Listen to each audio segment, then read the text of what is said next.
amanu wa amilus solihat. Siapa yang buat amal baik, banyak pahala tu, faulaika yadkhulun, masuk dalam ashabul jannah, masuk dalam syurga. Rasulullah kata, hatta walau ana, sehingga aku sendiri pun akan masuk dalam rahmat Allah. Jadi zahir tuan-tuan, dalam ayat Quran dan hadis, kalau nampak macam berlawan, hadis cakap macam ni, Quran cakap macam ni, tuan-tuan, maka dia kena kembali kepada kaedah. Nah, sebenarnya tidak ada ayat Quran dan hadis berlawan, tak ada. Ayat Quran sama ayat Quran tidak ada berlawan. Nah, cuma zahir mata kasar kita sahaja. Kalau contoh tuan-tuan macam ni, walau syi'na la'atayna kulla nafsin hudaha walakin haqqal qawlu minni la'amla'anna jahannama minal jinnati wan nasi ajma'in. Ayat tu dalam surah As-Sajdah. Pagi Jumaat kalau tuan pergi masjid, maka akan jumpa lah imam baca ayat ni. Tapi sekarang imam pun tak baca lah, nak pendek-pendek aja. Orang nak cepat nak kerja. Baik tuan-tuan, jadi kalau kami nak, kami boleh hidayat semua sekali. Tak. Walakin haqqal qawmi, tapi hak atas kami akan ada yang masuk dalam neraka daripada kalangan jin dan manusia. Oh, maknanya apa kita faham daripada ayat ini? Pertama sekali ialah kalau Allah nak tahu, maknanya Allah tak nak akan ada manusia masuk neraka. Ya. Tu yang ada orang main-main tu tuan-tuan. Kalau semua masuk syurga, siapa nak masuk neraka? Oh, senang cakap dia. Boleh dia main-main, jangan tuan-tuan, jangan. Benda Islam, benda agama jangan main-main tuan-tuan. Sebab main-main itu akan membawa kita tergelincir masuk dalam neraka. Ma'udzubillahi min dzalik. Jadi tuan-tuan, ayat tadi tidak boleh difaham satu ayat. Ini masalah Kasim Ahmad. Minta maaf tuan-tuan, saya nak sebut. Kasim Ahmad punya kefahaman, dia hanya faham ikut disiplin dia. Maksudnya dia orang sosiopolitik. Kasim Ahmad, dia ada doktor, tapi doktor bidang lain. Dia nak ambil yang kefahaman itu masuk dalam Quran. Tak boleh tuan-tuan, salah besar. Itu bukan cara faham ayat Al-Quran. Dia kena kembali kepada kaedah dalam Islam. Baik. Ayat yang Allah SWT kata walakin haqqal qaul minni, pasti akan ada masuk dalam syurga dan dalam neraka, iaitu di kalangan jin dan manusia. Apa maksud tuan-tuan? Kaitan dengan ayat yang lain. Beberapa ayat yang menceritakan tentang makna ayat ini. Misalnya, wahadainahun najdain, kami beri dua jalan kepada manusia. Pilihlah mana-mana jalan. Jalan baik, jalan jahat. Fa'alhamaha fujuraha wa taqwaha. Ya, kami berikan kepada hati itu fujuraha, benda jahat pun dia boleh pilih, benda baik wa taqwaha dia boleh pilih. Man syaa falyu'min wa man syaa falyakfur.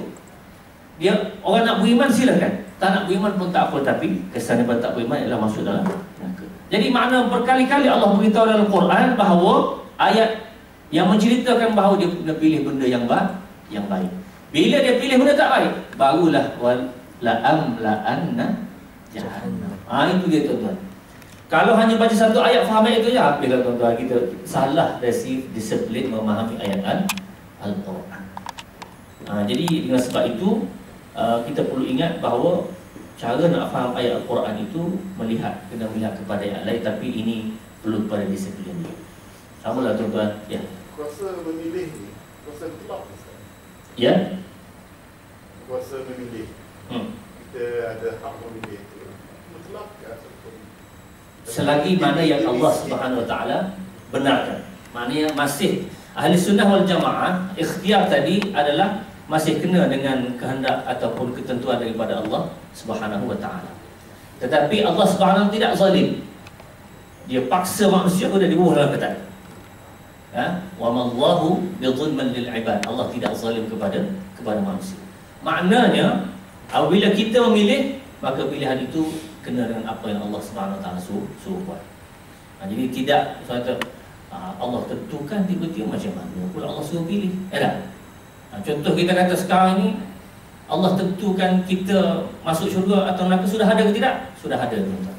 Habis itu buat apa? Soalan mudah Ustaz ialah kita tahu ke tidak? Allah tentu kita di mana? Tahu ke tidak Ustaz? Tak tahu. Maka kita tahu itulah yang menyebabkan kita kena memilih perkara yang baik. Yang selebihnya serah kepada Allah Subhanahu wa taala.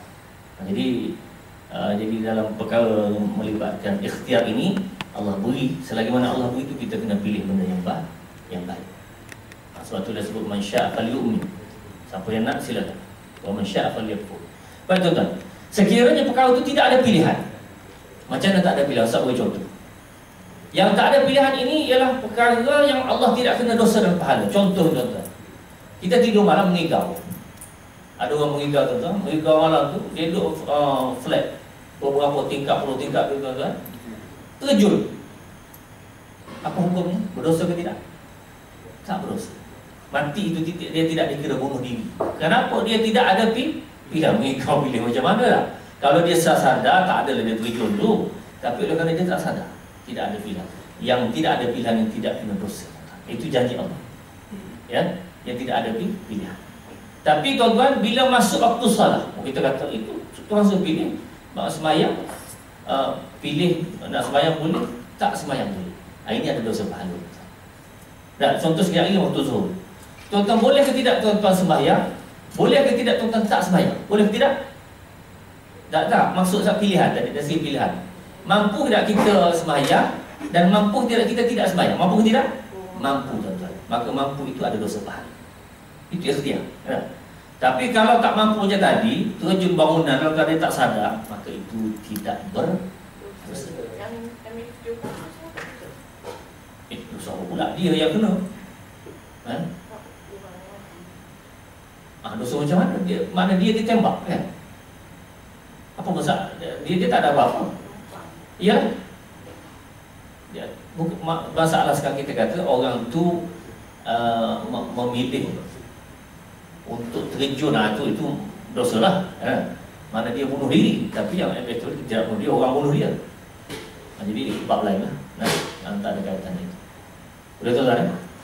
Jadi mana selagi mana Allah suruh pilih benda yang baik, maka wajib bagi kita untuk pilih benda yang seperti itu. Lagi satu Ya. yang fa'alhamaha fujuraha tu masa nak ciptakan nafsu tu tu sepanjang ayat orang tu. Sepanjang ayat. Dia kaitan pula dengan ayat wahadainahu najdain, kami dua-dua jalan. Nah, fa'alhamaha fujuraha wa taqwaha. Kedua-duanya itu berlaku sepanjang hayat sampailah kita mati. Maknanya dia tidak ada had. Selagi mana kita ada kemampuan memilih, itulah yang kita gunakan. Boleh tuan-tuan? Jadi belum masuk puncak ayat sebenarnya. Tapi tak apa, kita pelan-pelan. Kalau ada apa boleh tanya. Tak usah dalam masalah. Yang Ustaz boleh jawab, Ustaz jawablah. Yang Ustaz tak boleh jawab, tuan-tuan tanya orang lain lah. Macam isu berkabung apa semua ni. Ustaz tak risau, takut soalan akan ditanya. Untuk baca di internet tahulah isu berkabung agak panjang. Allahumma. Dan Ustaz telah rujuk pandangan ulama daripada dulu sampai sekarang. Masalah berkabung ni hanya untuk orang wanita. Wanita yang kematian suami 4 bulan 10 hari, atau wanita yang kematian kaum kerabatnya dekat, dia boleh berkabung 3 hari. Itu ya. Orang lelaki tidak. Ustaz nak jawab tak tahu, tak boleh nak jawab tu. Ada pandangan lain, betul cari kalau jumpa pandangan lain cuba beritahu saya. Tapi setakat ini saya tak jumpa. Ustaz dah rujuk banyak kitab dan tanya yang ustaz-ustaz lain pun sama. Tapi apa nak buat, itu sajalah gitu. Kita boleh beritahu yang selagi boleh bercakap, itulah. Hatta kematian Rasulullah SAW, insan paling hebat, tidak diberkabung. Abu Bakar, Umar, Uthman, Ali dan Umar Abdul Aziz, itu yang dalam Islam hebat-hebat kan? Figur-figur yang begitu hebat. Tidak. Allah tidak berkabung. Malahan yang ada adalah mereka ini mensedekahkan pahala, itu ada kan? Kemudian bertahlil ke apa, itu ada khilaf, tapi tak apalah, ada yang buat begitu. Semuanya terasa berkabung tidak ada. Jadi wallahu a'lam. Kerajaan kita ni rasa hormat. Itu Ustaz tak reti nak komen perkara tersebut. Cuma itulah Ustaz boleh beritahu. Jadi selebih Ustaz pulangkanlah. Allah a'lam. Boleh tak? Boleh tanya pasal Quran. Ya. Saya dah terbaca para jin dia bila baca Quran, dia takjub dan juga jangan syirikkan Allah. Itu dua perkara. Boleh tak Ustaz komen sikit? Bila dia kata baca Quran, dia bagi tahu kaum dia, Quran datang, saya takjub dengan Quran ni, dan juga jangan syirikkan Allah. Ya.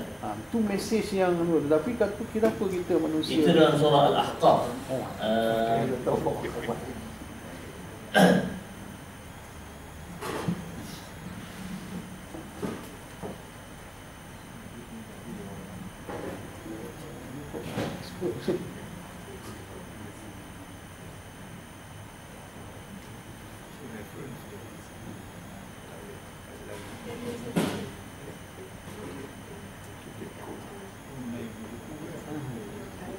Dalam surah Al-Ahqaf ayat nanti Ustaz. Nombor ayat pertama lah Ustaz tak boleh ingat, tapi saya pun tak ingat Ustaz. terima kasih. Al-Ahqaf.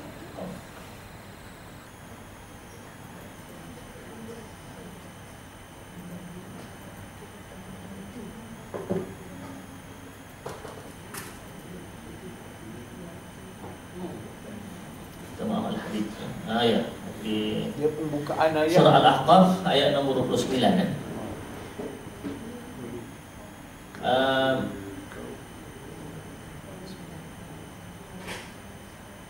Tuan-tuan boleh buka kalau ada.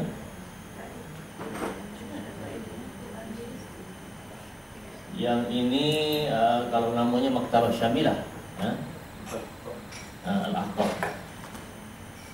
Memang ayat ini menceritakan tentang jin yang apabila didakwahkan, dia dengar Al-Quran itu dia agak takjub.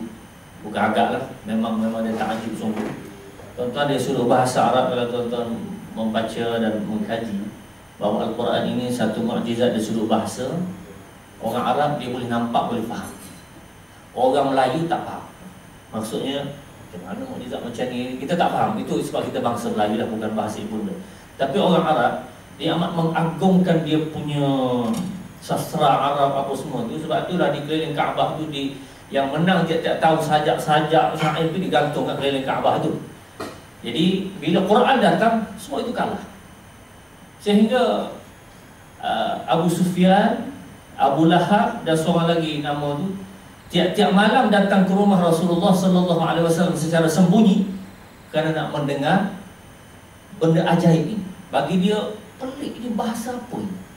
Sebab tu habis-habis sangat tuduhan mereka ialah ini sihir. Bahasa pelik lah. Macam mana bahasa begitu hebat yang boleh dibuat? Dah. Jadi mustahil bagi Muhammad yang tak belajar.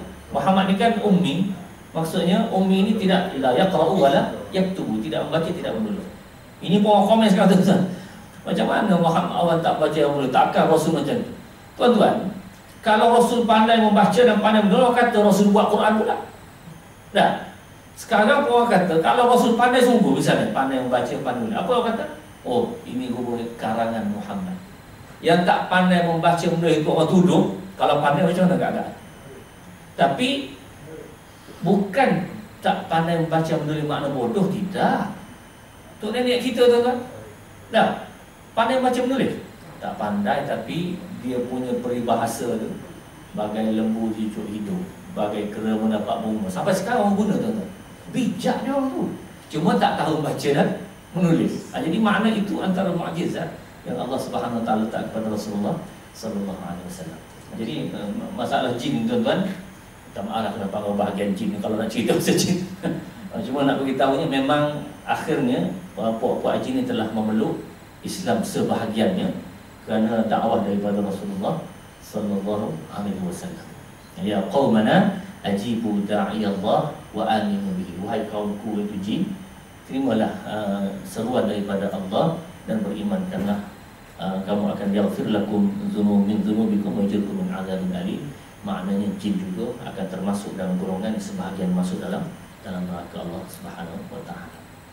Sebab itulah dalam ayat lain, wa ma khalaqtul jinna wal insa illa liya'budun. Tidak aku jadikan jin dan manusia. Dua tuan-tuan, dua bangsa. Jin dan manusia semata-mata untuk beribadat, menyembah kepada.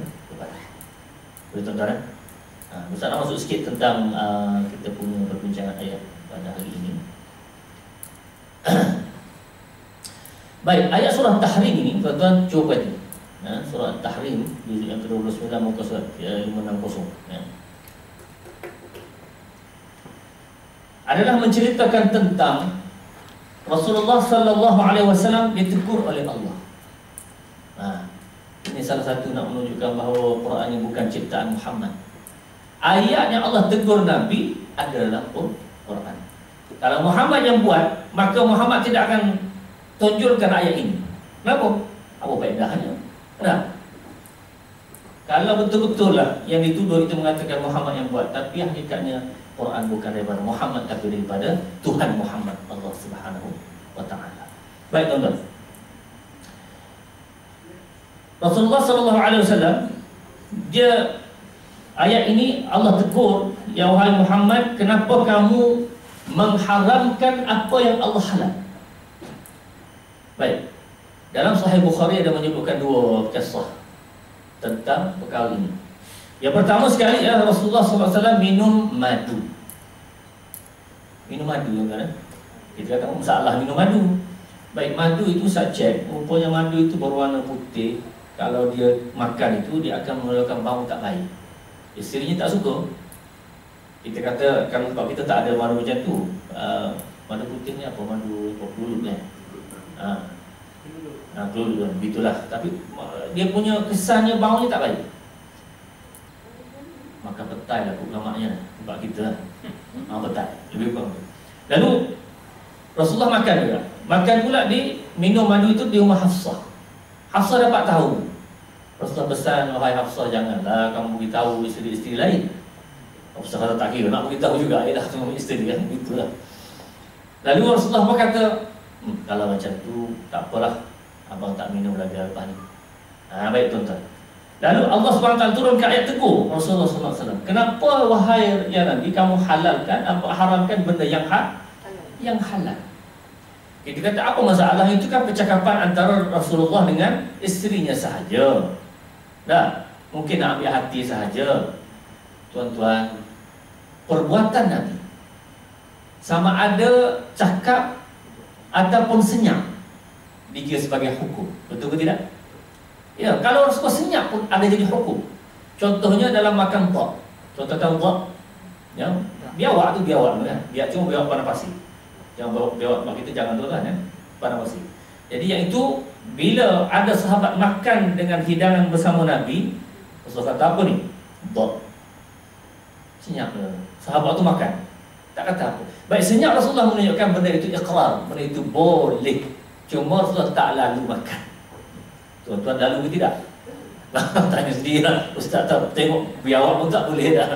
Jadi Rasulullah tak lalu makan. Sahabat itu boleh makan. Hukumnya boleh. Senyap tu.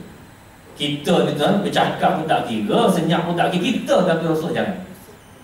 Dengan sebab itu percakapan Rasulullah, aku tidak akan makan lagi madu itu, maka menjadi satu hukum. Allah tegur, wahai Rasulullah, kenapa kamu halalkan benda yang mengharamkan benda yang halal, madu itu halal. Satu. Yang kedua, yaitu Rasulullah bersama-sama Maria Qibtiyah. Maria Qibtiyah ini adalah hamba sahaya yang dihantar oleh kerajaan Mesir hadiah kepada Rasulullah SAW menjadi khadam kepada Rasulullah. Tapi Maria hamba.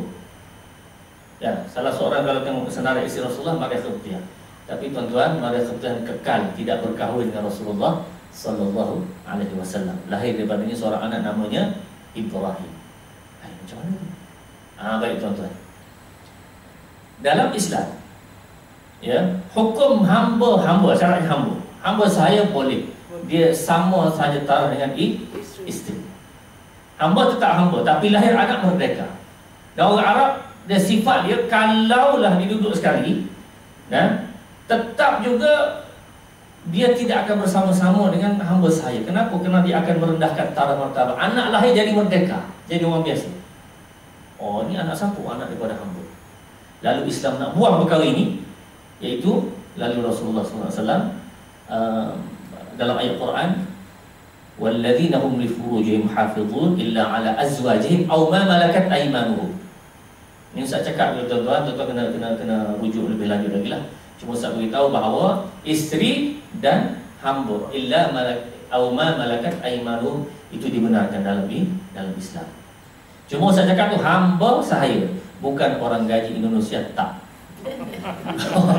Kalau orang gaji boleh usah. Tak boleh. Itu tak sama, itu lain tuan-tuan. Jadi syaratnya hamba sahaya. Baik. Mariah Qibtiyah ini jadi berbuat sendiri dengan Rasulullah dalam rumah Hafsah. Hafsah balik, marahlah tuan-tuan ya. Cemburu lah, macam mana nak cemburu lah. Bila begitu tuan-tuan, maka Rasulullah kata, tak apalah Hafsah, jangan beritahu isteri lain. Cuma ya, mulai hari ini aku tidak akan duduk berbual dengan Mariah lagi. Maka Allah persoalkan, kenapa ya Rasulullah kamu mengharamkan benda yang halal. Jadi tuan-tuan, ini bermaksud bahawa dua kes tadi cerita hal madu lah. Pertama minum madu, yang kedua cerita madu sungguh. Dah dua kes ini bercerita tentang ayat ini. Ditegurnya Rasulullah SAW. Baik tuan-tuan, dalam masalah madu betul tuan-tuan, madu itu tuan-tuan pernah dengar tidak? Macam mana cara kita nak mengetahui madu itu asli ke tidak? Madu tu kan, kita biasa beli madu, selalulah beli madu, tapi nak cek asli ke tidak, tuan-tuan tahu ke tidak? Ustaz nak beritahu ini. Baik. Ada beberapa kaedah yang ini kata petua-petua lah, bukan kajian sebenarnya, petua untuk. Pertama sekali tuan-tuan, madu ini kalau asli ni, kalau tuan-tuan letak telur sebiji dalam madu tersebut, masak telur. Itu antara petua orang lah. Satu. Yang kedua, kalau letak dalam peti tak beku. Kata je lah, Ustaz pun tak nak buat kan. Letak dalam peti tak beku. Peti ais lah. Peti ais. Kemudian kalau titik atas meja ni tuan-tuan, semut tak urut. Maknanya itu madu. Itu yang ketiga.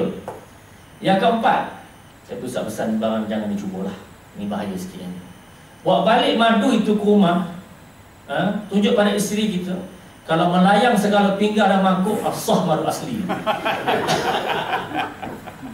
Malah kalau itu melawak je lah. Yang keempat tu barang jangan dicuba. Cuma pasal beritahu aja. Maknanya. Tetapi dalam radio Aikin menyebutkan bahawa ada seorang yang mahir dalam bidang madu ni, dia kata memang tidak ada kaedah boleh dicam dengan mata kasar, ni tak ada. Yang hanya betul masuk dalam makmal, nyapu semua, berapa dia gula, glukos, macam-macam lah, barulah keluar itu madu. Jadi itu saja kaedahnya tuan-tuan. Yang Ustaz sebut ini adalah petua-petua yang orang-orang orang tua-tua kita beritahu, bolehlah barangkali digunakan pakai sebagai kaedah umum. Ya. Maaf, saya boleh tambah. Ya. Saya opah, saya biasa madu. Bukan saya biasa makan madu. Ya. Beberapa hari ni juga ada madu asli. Cuba pergi cari tualang apa? Madu. Ya. Nak mudahkan dia, ambil satu piring putih. Ya. Ambil satu susu madu, masuk dalam piring, masukkan air sikit. Apa tu? Kacau dia. Ya. Dia akan keluar, dia punya seperti sarang yang asal di dalam itu. Kalau kita lihat di dalam seperti sarang macam mana? Sarang lebah. Dia kacau dia jadi berburi.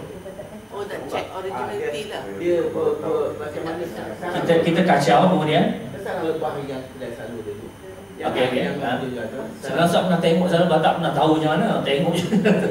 Tengok dah. Okey. Dia sarang lebah. Tak tahu tak. Dia tak tengok lah sarang lebah. Tapi dia akan keluarkan balik dia punya bayang-bayang itu asli dia tu dalam piring tu menunjukkan. Ada gambar begitu, ada keluar. Oh, gitu. Dia akan keluar. Jadi campur air pusing begitu. Air saja, air mentah saja. Air mentah ya. Lepas tu minumlah terus. Jadi mesti kita pada hari ini. Alumni ya, itu Oh gitu ya. Terima kasih. Ada satu pertambahan yang baik. Okey. Tak ori lah, tak ori je lah. Buat lepas keluar dia buat. Oh gitu ya. Kalau tak jadi tak ori lah. Original, cakap baik. Maknanya dalam air tersebut akan keluar Tuan dia kata tuan Tokyo lebah. Saya tukang beli. Okey, ni asli tuan kata tadi lah. Masuk peti air apa semua, mana kita nak lari rumah kan, rumah saya tak ada ais kan. Mana pula kena cik air kan. Yang senang dia ambil satu piring yang warna putih, tak kira lah piring putih tu, piring tak kira lah. Ambil satu susu buah, masuk ke dalam piring campur dulu. Lepas tu ambil air sikit sebelum Kacau dia. Dia akan tunggu sekejap. Dia akan menunjukkan dia punya khasiat dia. Keluarlah madu. Dia siapkan sarang lepas tu. Wah, bergambar. Macam bergambar. Dulu saya ada ambil telefon tunjukkan pada kawan. Iya. Macam orang beli punya tu InsyaAllah. Tengok dalam Kalau tak jumpa yang lain tuan yang kata tak pakai lebah lah, makanya lah. Okey, terima kasih. Satu pertambahan yang baik untuk kita sama-sama macam tadi. Tapi lah itu keadaan Ustaz dengar je, Ustaz pun tak tahu keadaan tadi. Sebab kita pun bukan orang yang mahir. Okey. Baik. Kesan daripada kisah ini, tuan-tuan. Ini akhir lah, insya-Allah barangkali kesannya akhir.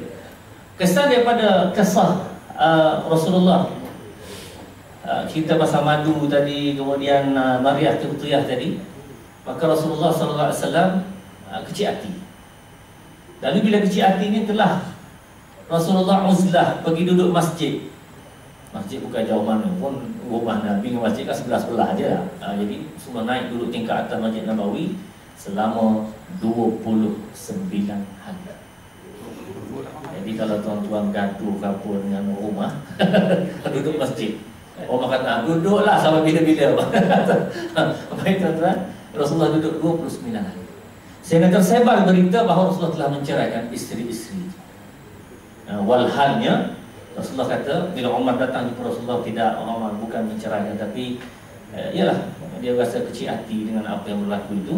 Sebabnya Aisyah dan Hafsah telah menyebarkan berita itu di kalangan isteri lah, di kalangan isteri Rasulullah SAW. Dan akhirnya tuan-tuan, bila ayat ini turun, maka Aisyah dan Hafsah telah meminta ampun, minta maaf kepada Rasulullah sallallahu alaihi wasallam. Tapi makna perkara itu berlaku tidak segera jugalah, selama mana? 29 hari. Lama tu tak sebulan. Allahumma ta'ala. Jadi kalau kita diuji oleh Allah Subhanahu wa taala, kita kena ingat bahawa orang-orang hampir dengan Allah dan Rasulnya diuji lebih teruk daripada itu. Tuan-tuan, kisah dalam surah An-Nur, tuan-tuan baca kalau muka yang kedua, tuan-tuan, innal ladzina ja'u bil ifki usbatun minkum, itu cerita tentang Aisyah dituduh berzina. Aisyah tu siapa? Isteri Rasulullah. Ya. Hampir sebulan juga Allah uji mereka itu, dituduh dengan zina berat tuan-tuan. Isteri Nabi dituduh dengan berzina. Ayat tu bila? Lama tu, sebulan baru turun menyucikan Aisyah tentang perkara itu adalah tuduhan para munafik. Jadi tuan-tuan, kalau kita kena perkara seperti itu, maknanya kalau ingat-ingat orang dekat dengan Allah pun lebih teruk diuji oleh Allah Subhanahu Wa Taala seperti itu. Ada orang tanya Ustaz, nanti insya-Allah Ustaz akan sebutkan perkara ini esok insya-Allah kalau ada kesempatan.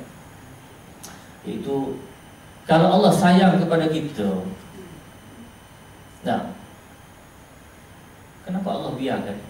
Nah, maknanya Nabi, di kalangan Nabi sendiri ada di kalangan Nabi orang yang disembelih, Nabi Yahya dan sekalian. Nabi Rasul tu, kenapa? Kalau Allah sayang pada dia, kenapa Allah biarkan? Mana tuan-tuan? Baik, tuan-tuan pegang ini. Nombor satu sekali tuan-tuan, dalam ayat Quran dan dalam hadis Rasulullah sallallahu alaihi wasallam menyebutkan orang-orang yang Allah sayang ini Allah akan uji. Hatta orang paling teruk yang paling Allah Rasulullah sayang lebih teruk diujinya, asyaddun nasi bala'an al-anbiya, manusia paling banyak diuji adalah nabi. Tuan-tuan, paling banyak diuji adalah nabi dan rasul. Fal-amsal, kemudian orang lebih bawah sikit, barulah seterusnya. Dan dalam surah Al-Ankabut ayat pertama, a'udzubillahi minasyaitonir rajim. Ahasiban nasu an yutraku